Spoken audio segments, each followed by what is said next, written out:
Oke, buat yang kali ini kelihatannya kita bakal harus ngebagi dua materi ini secara terpisah. Kalau topiknya itu sendiri mengenai unsur, molekul, dan tabel periodik ya. Unsur, molekul, dan tabel periodik. Bab ini lumayan mencakup banyak hal, jadi mungkin kita harus bagi dua biar enak. Yang pertama, yang kupelajari, yang pertama itu tentang nomor atom dan nomor massa, sama penulisan atom. Nah, kalau penulisan atom, kalian lihat di tabel periode kan biasanya kayak gini ya. Misalkan kita punya contohnya deh ya. Kita punya contohnya, kita lihat tabel periode aja.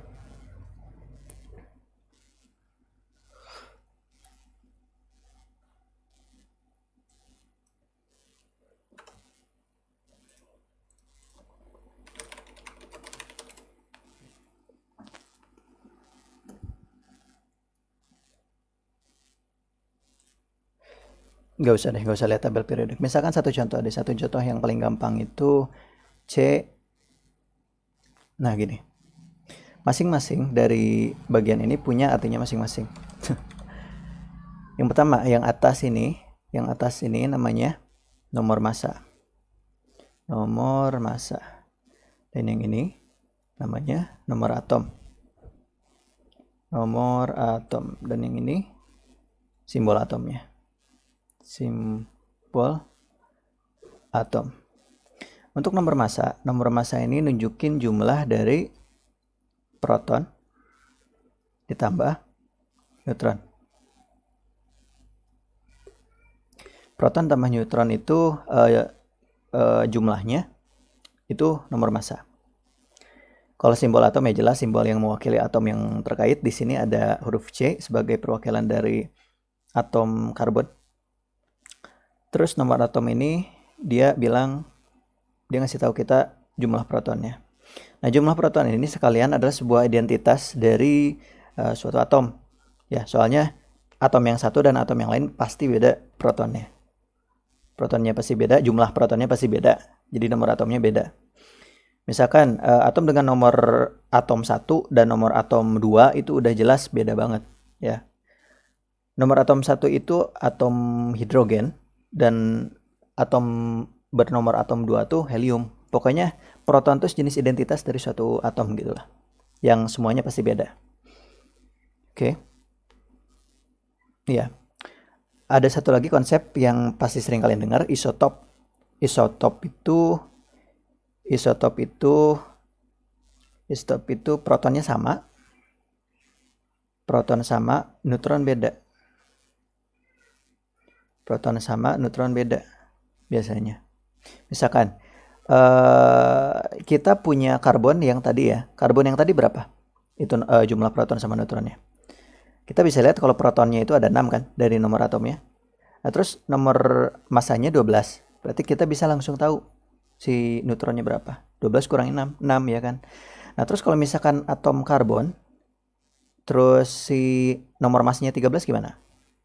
Ya bisa. Antara karbon 13 dan karbon 12 ya, itu disebutnya. Itu keduanya isotop, sama-sama karbon yang punya nomor atom 6, tapi neutronnya beda. Gitu. Nah, oke. Konsep yang kedua itu adalah massa atom relatif. Massa atom relatif.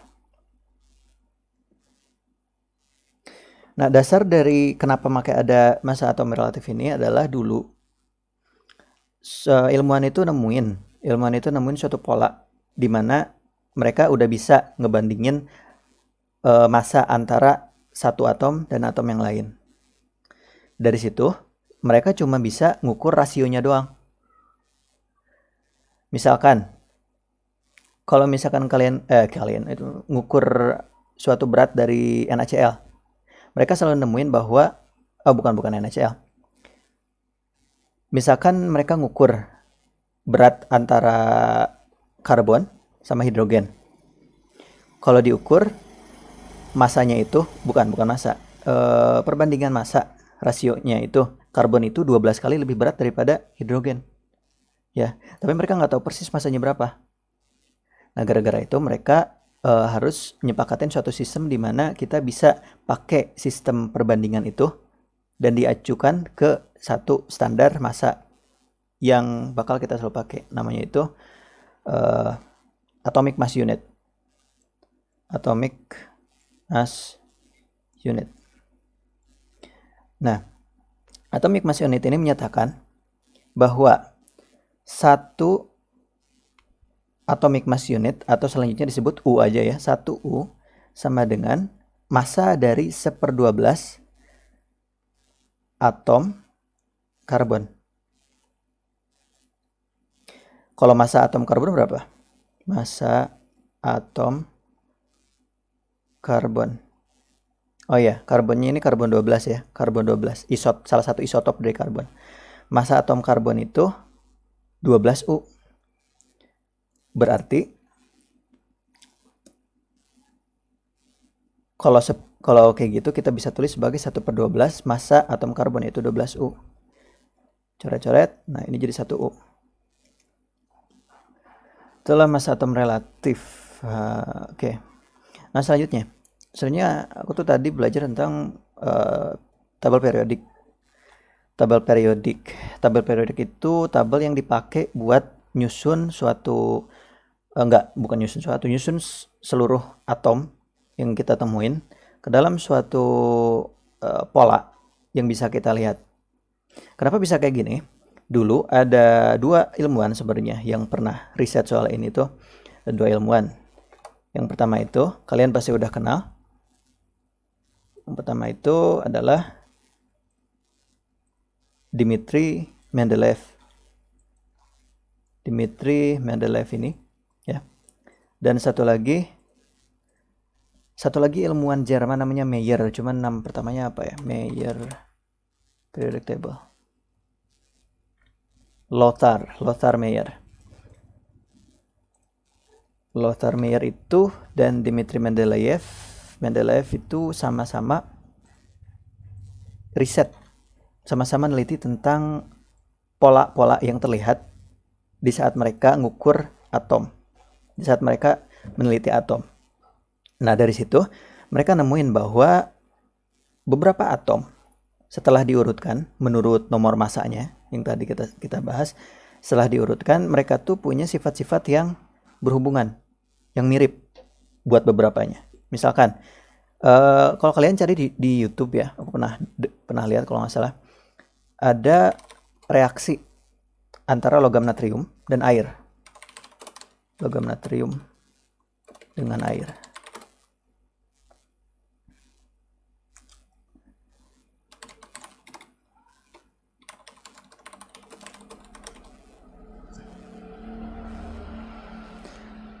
Nah, kalau misalkan kalian perhatiin ya, video-videonya nunjukin reaksi kalau misalkan natrium itu dicelupin ke air, bakal bereaksi meledak gitu kan. Dan ada logam lain yang serupa. Apa? Kalium. Kalium itu reaksinya sama, reaktif banget ketika dicelupin ke air. Nah, ternyata mereka berdua mirip kan? Dan itu sesuai sama periodic table yang kita punya sekarang. Kita lihat. Gara-gara kemiripan itulah mereka dikelompokin ke satu kesatuan, yaitu golongan yang sama. Nah, ini kita lihat ya. Nah, tadi kita natrium sama kalium ya kan? Mereka ada di satu golongan, berarti sifatnya sama. Nah, inilah yang mendasari dibuatnya periodic table tuh gara-gara mereka nemuin suatu sifat yang sama. Sesudah diurutkan menurut nomor massanya. Kita lihat periodic table ada apa aja. Kolom ini ya, ini segini, itu disebut golongan. Yang naik ke atas ini itu disebutnya golongan. Nah, buat golongan ini ada 2 sistem sebenarnya. Ada sistem North America yang dipakai di Amerika sama sistem UPAC, sistem internasional yang disepakati. Kalau untuk yang North America itu kita pakai sistem buat nunjukin golongannya tuh yang ada di atas ini nih, yang ada di atas ini. Yang ada di atas ini sebagai golongan A. Maksudnya dari sini 1A, di sini 2A, terus lompat ke arah sini. Benar nggak sih? Bentar. Periodic table.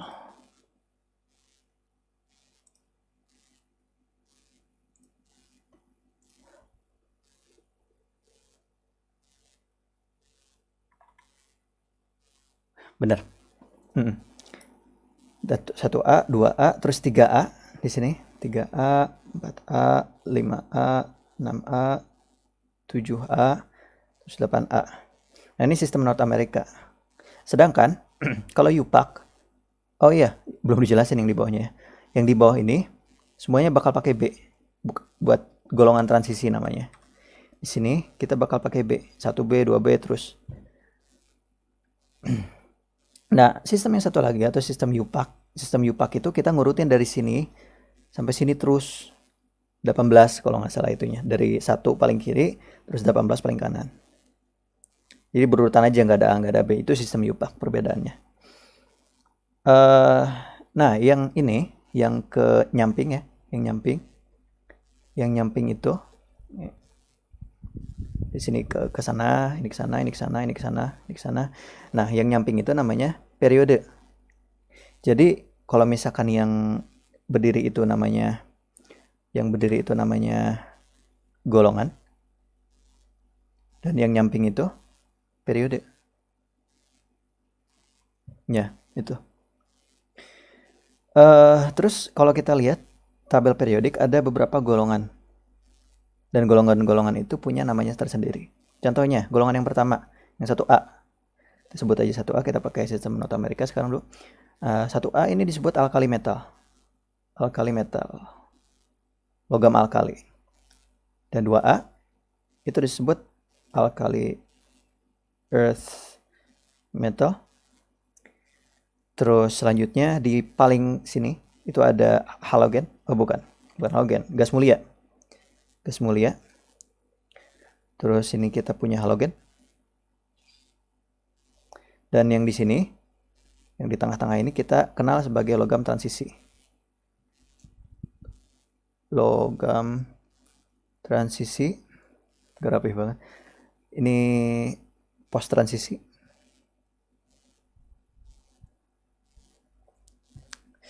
Ya itulah kira-kira. Ya itulah bagian-bagian dari periodic table. Terus selanjutnya, pembagian atom-atom yang ada di periodic table. Intinya ya, kita punya 3 pembagian khusus. Yang pertama itu ada logam, ada non-logam,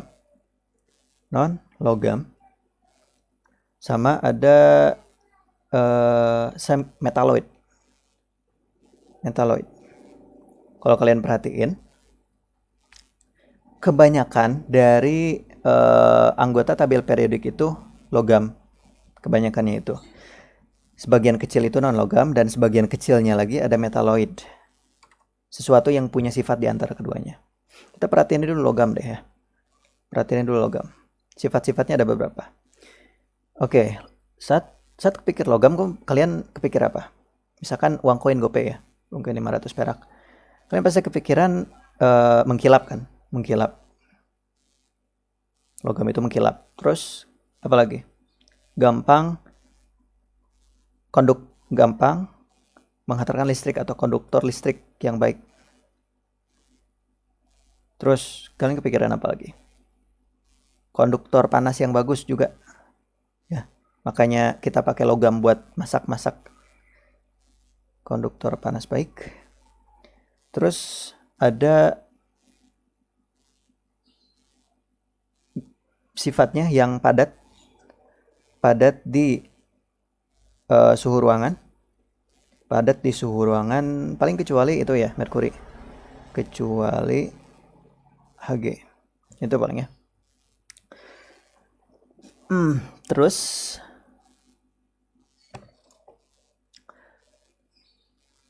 ada beberapa sifat yang lain yaitu kayak malleability, ductility, sama hardness. Sifat-sifat ini beda-beda sih. Ada logam yang istilahnya lembut, gampang dipotong istilahnya. Terus ada beberapa yang keras.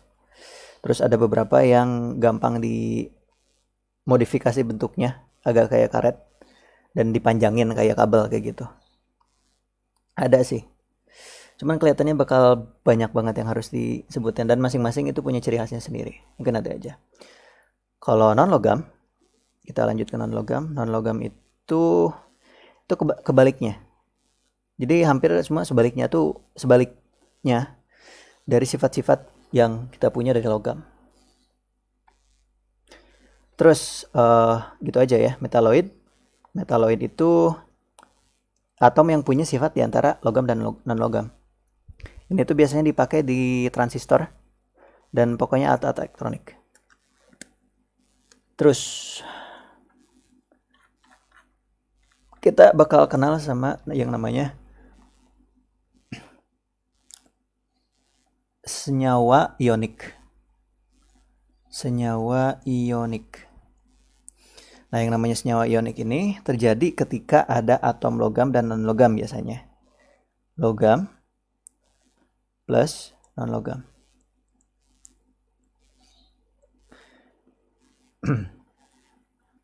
Nah, masing-masing dari logam dan non logam itu punya muatan tersendiri biasanya.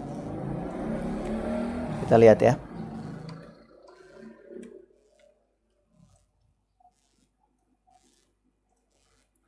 Masing-masing logam dan non logam punya muatan-muatannya tersendiri. Kecenderungan buat punya muatannya sendiri. Kita lihat. Nah, kita lihat golongan 1 itu punya misalkan muatan sebanyak plus 1, terus golongan 2A itu plus 2, terus non logam ini yang golongan 7A itu minus 1, terus 6A itu min 2, gitu. Nah, kenapa kayak gini? Ini ada hubungannya sama kecenderungan atom buat melepas atau menerima elektron. Kalian bakal pelajari, kalau nggak salah kita udah pelajari itu pas lagi belajar tentang materi-materi atom, ya kan? Elektron terluar, terus mencapai kaidah oktet yang kayak gituan. Nah itu, intinya setiap atom itu pengen buat mencapai ini, state yang seimbang, yang paling stabil. Jadi misalkan, kalau misalkan gerak ke kanan, kalau misalkan bermuatan min 1, berarti si atom ini pengen nerima 1 elektron. Kan elektron itu negatif ya.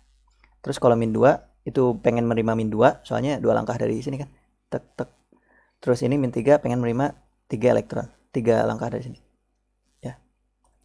Kalau yang sebelah sini, ini pengennya melepas. Kalau melepas kan jadi positif. Intinya, mereka semua pengen jadi stabil kayak golongan gas mulia ini.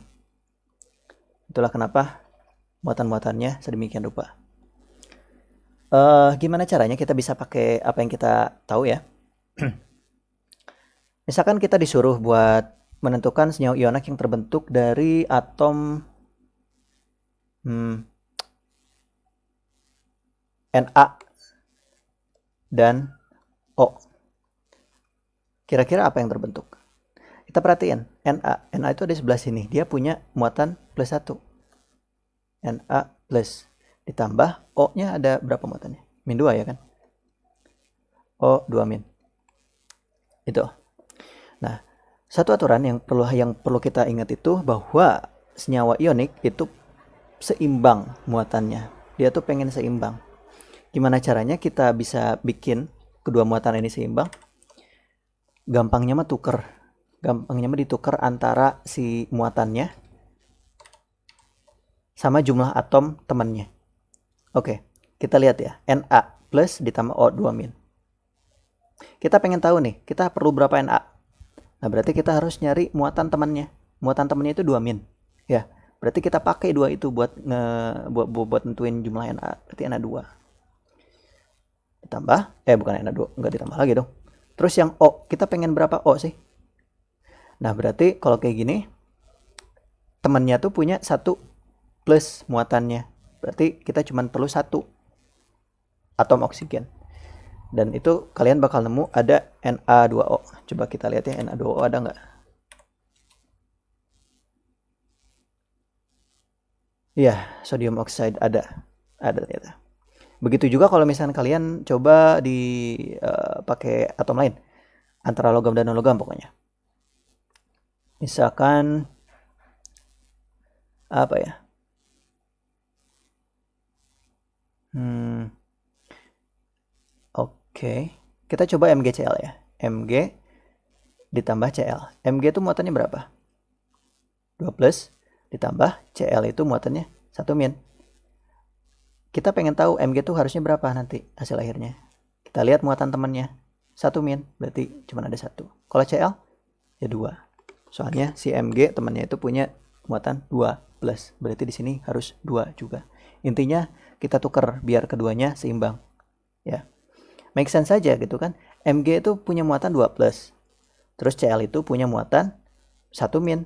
Terus gara-gara ada 2 jadi 2 min ya kan. 2 min, 2 plus, 2 min plus 2 plus 0. Netral, udah beres.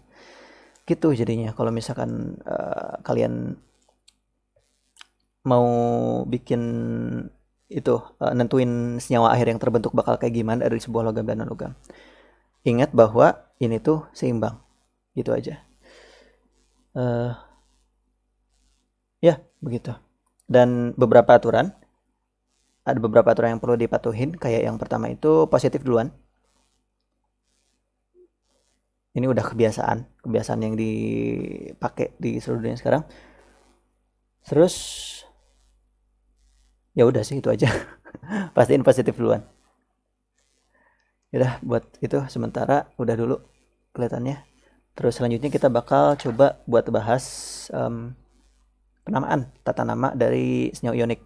Senyawa itu lumayan banyak yang perlu di cover, sama ketentuannya juga khas buat masing-masing senyawa. Ya, mudah-mudahan aja bisa.